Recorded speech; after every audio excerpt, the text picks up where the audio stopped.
The sun invaded the bedroom with its golden rays and reflected on Margaret's hair.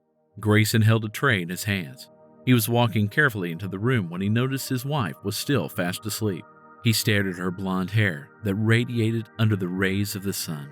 Her beautiful lashes were long and thick. Her lips were full and had a strawberry tint. He stood at the door still for more than 60 seconds, watching her without blinking. Finally, he entered the room and set the tray aside.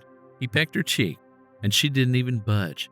Soon, he deepened the kiss, and his ragged breathing was the catalyst that woke her up. All along, she thought that she was dreaming, yet the man was truly on her bed kissing her. She tried to push him away, but Grayson's muscular arms didn't budge. He pried her lips open and inserted his tongue into it. Her mouth tasted a bit sour, but he loved every bit of it. Margaret botched his tongue, but he endured the pain. Now we're going. He raised the duvet on her body slowly and carefully climbed on the bed, then pressed her while she tried to free herself. Soon, Margaret stopped trying to push her husband away and started to move to meet his gentle yet intense thrust. Her moaning filled the room with warmth. It was like melody to Grayson's ears. Grayson and Margaret had been married for 2.5 years, yet every day still felt like the first time he set eyes on her. Some years ago, a woman bashed into his car while he was trying to reverse. Other women would have stepped down from their car to apologize for their mistake, but not Margaret. "Why is your car parked here?" Grayson felt his ears go red. The overdressed woman had bashed his car and was trying to push the blame on him. Grayson gauged her dressing from head to toe and immediately knew she was one of those women trying to climb into his bed. He shook his head and looked at her with determination in his eyes, because he was going to teach her a lesson. He laughed dryly and said, "You think this lame joke of yours will get you into my bed? You must be dumb then." "How dare you call me dumb?" Grayson sneered in his heart. He had seen countless women pretending to get close to him. He walked toward her and gripped her arm. "There is no way I will let you go unless you fix my car. I know you hit me on purpose. I've seen almost every girl throw hints at me, but none have dared to hit my car." "Who the hell do you think you are?"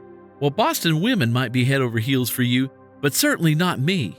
You certainly aren't my type. I don't even know you." She yanked his hand from her wrist. She walked to the car and threw roughly $1,000 at him. "There you go, broke boy. Fix your car." Grayson was shocked at how everything played out. Before he could even get to his senses, Margaret entered her car and zoomed off. The following day, Grayson was on the headline again, but this time the headlines were different. "Woman throws money at Boston's most eligible suitor. Billionaire Grayson forces woman to pay for car damages. Petty Grayson. Grayson forces woman to pay car damages." The headlines were pretty outrageous. Margaret was in her office when her secretary informed her the press were out there requesting for her. The media escalated the story and kept following her around. Eventually, she lost her job due to the pressman's constant disruption at her place of work. In a matter of months, Margaret was forced to fake a relationship with Grayson for the media. Soon it blossomed into a full-fledged love story.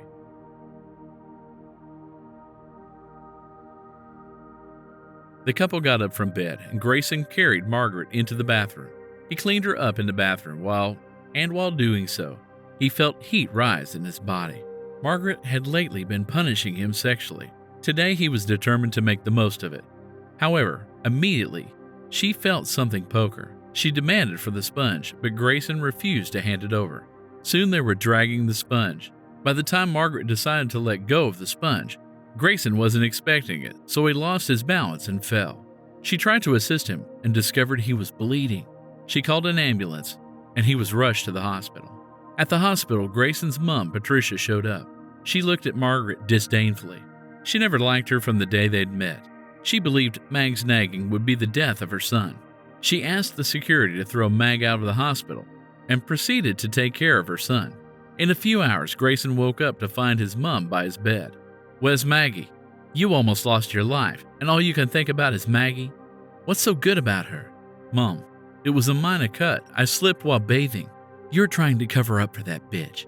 You've stayed in that house for years and never had any accident that required stitches. Your lawyer is standing outside.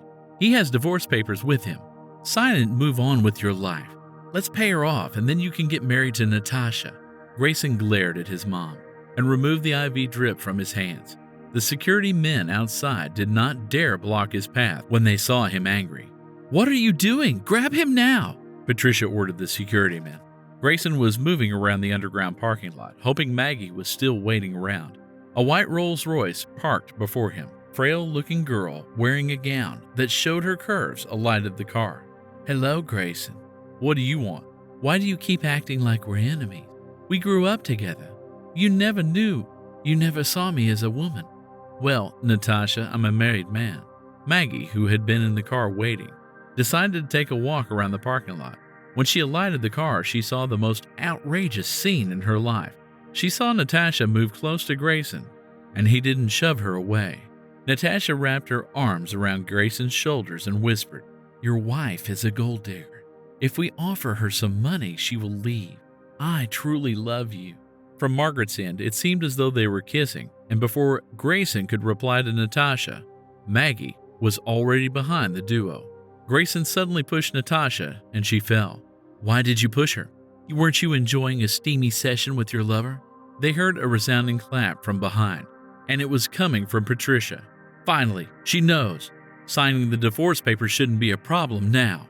"How dare you!" Maggie was furious and attempted to pounce on Patricia. Grayson held her back, and she kept fighting to free herself from his grip. "Get your cheating hands off of me, Grayson!" He didn't budge and carried her into the car. "Grayson, tell me the truth and nothing but the truth, now!" "I would never leave you. I wedded you in the cathedral and said my vows before God and man that I would stick with you until death do us part. Trust me." "Grayson, the lawyer was there and you kissed Natasha." "My mom brought in the lawyer. She wanted me to sign the papers. Natasha was telling me to offer you the money because she believes you were just with me for the money. We didn't kiss. She just suddenly held my shoulder and leaned close." Maggie laughed hysterically. "You must think I'm an idiot. Stop the car now." "No." She reached out for the wheel and the car swerved left and right, and they both fought to control the wheel. By the time Grayson lifted his face to look at the road, the car was running into a truck. He knew if he suddenly stepped on the brake, the car would somersault. He grabbed Margaret in his arms to shield her just before his car rammed into the truck.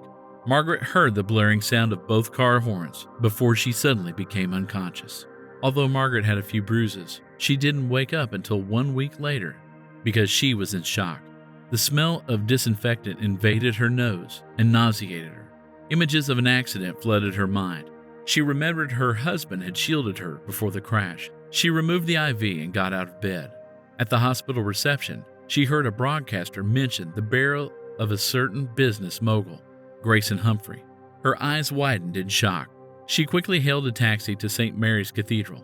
On her way, she kept praying the news shouldn't be true. When she entered the church, she saw Patricia paying her last respect. Immediately, both women saw each other. They froze. Mag ran to the coffin and collapsed before it. Patricia, on the other hand, felt angry seeing the daughter-in-law she was dissatisfied with. "Wench, I told my son he will be the end of you, yet he didn't listen. You must be satisfied since he is dead. Somebody kick her out of this place." Patricia yelled. Margaret went back home, devastated. It was just as they had left it that day. The breakfast Grayson served was still lying on the table. His clothes were everywhere. She felt his warm hands caress her abdomen and whispered, "Let's make babies." She tried to hold those hands, but he was not there. She cried profusely until she fell asleep. It's been 2 weeks since Grayson's burial.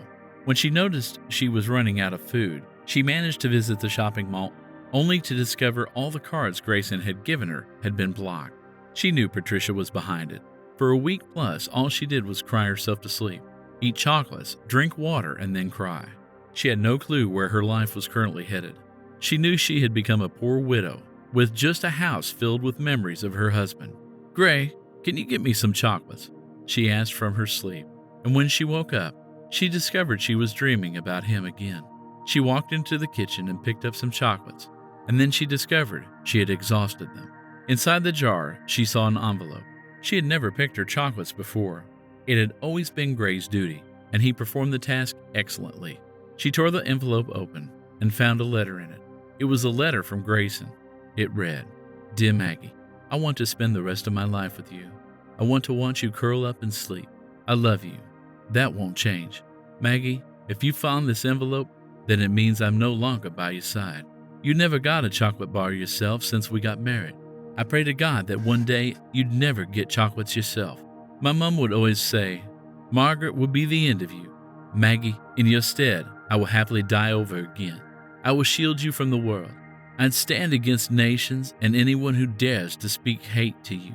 My feelings for you are unexplainable. Even now, I long to caress you. You hate it when I'm clingy, but it was the only way I thought of showing you how much you mean to me. I was too afraid to lose you a nanosecond away from you. My promise to you is, in another world, I'd be waiting to have you again as my lawfully wedded, beautiful, and nagging wife.